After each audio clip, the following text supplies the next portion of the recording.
I've learned two things in this COVID-19 crisis that we find ourselves in and have been going through. Let me share them with you. My name's Mark Helm. I'm the author of Creating Wealth Through Self-Storage, and I'm the creator of the Self-Storage Quick Start Academy. And what I do is I support the small investor who wants to get in the self-storage business or who wants to grow their self-storage business, strategically do so in a way that creates true wealth and a fulfilling career. And let me share with you two things I've learned in the past few months.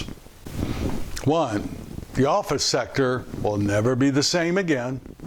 And two, we can rent self-storage units with minimal customer contact.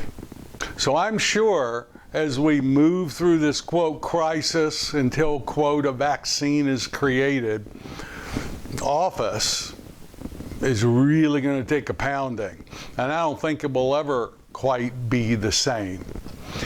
We very well may sell our 5,000 square foot office condo building and downsize.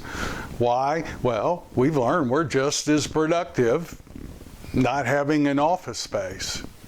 Some people have discovered they're even more productive than having to travel into an office, and especially in markets where there's long commute times.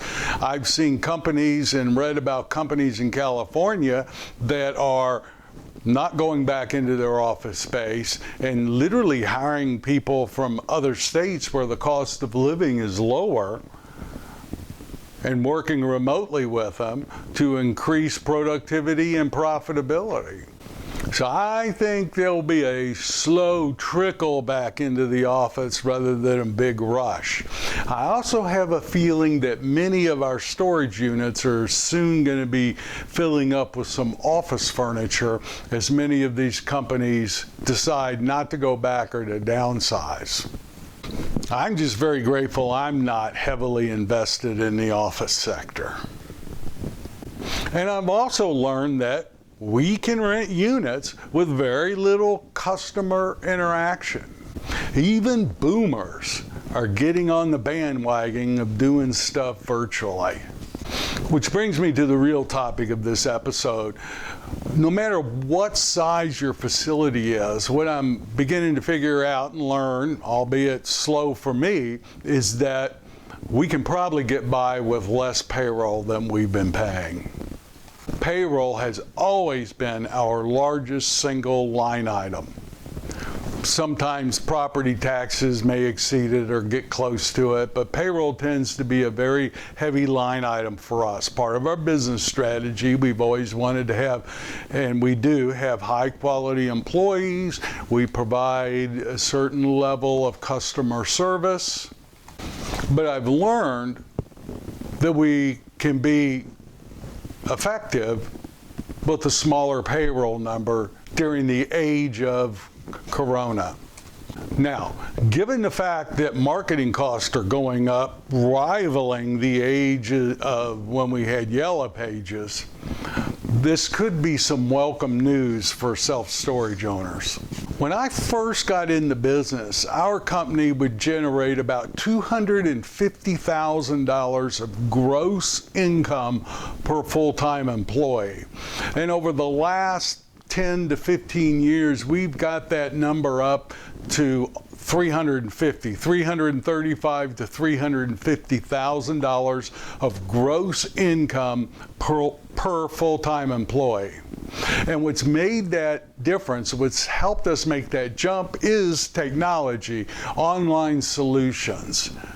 So for us, the jump to, quote, virtual move-ins was not as big a leap as it was for many other smaller self-storage companies. However, what I've learned through this is we can probably reduce our payroll costs even more. We can have our employees be even more productive than they currently are right now.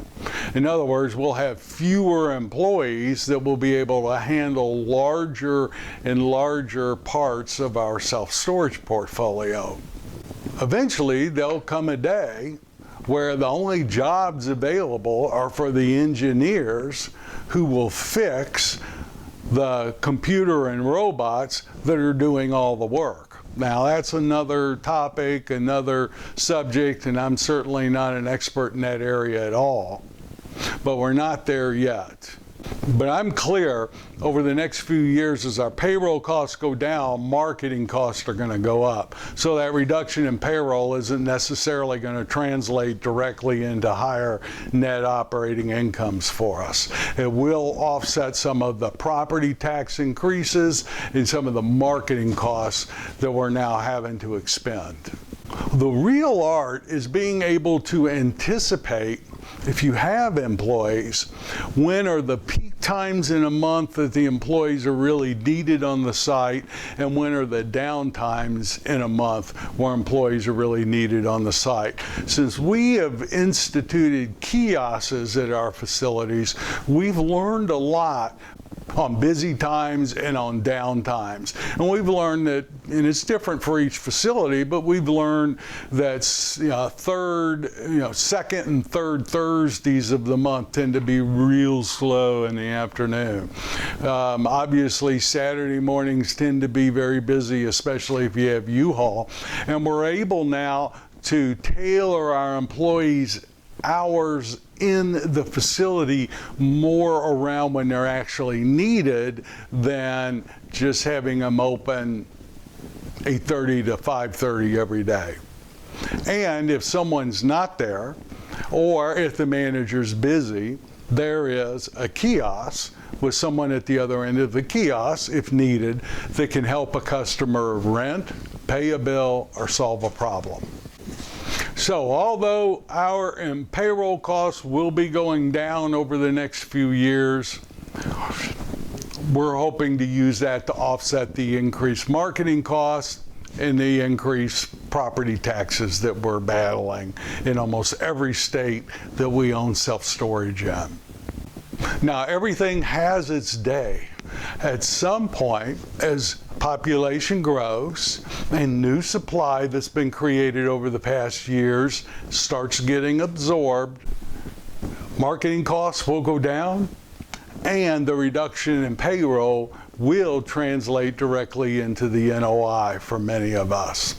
But for now, my coaching is really look closely at how you can manage your payroll costs to cover the increase that I'm going to recommend you do in marketing. We'll talk more about that in another episode. So thank you very much. My name's Mark Helm. I'm the author of Creating Wealth Through Self-Storage, and I'm the creator of the Storage World Analyzer.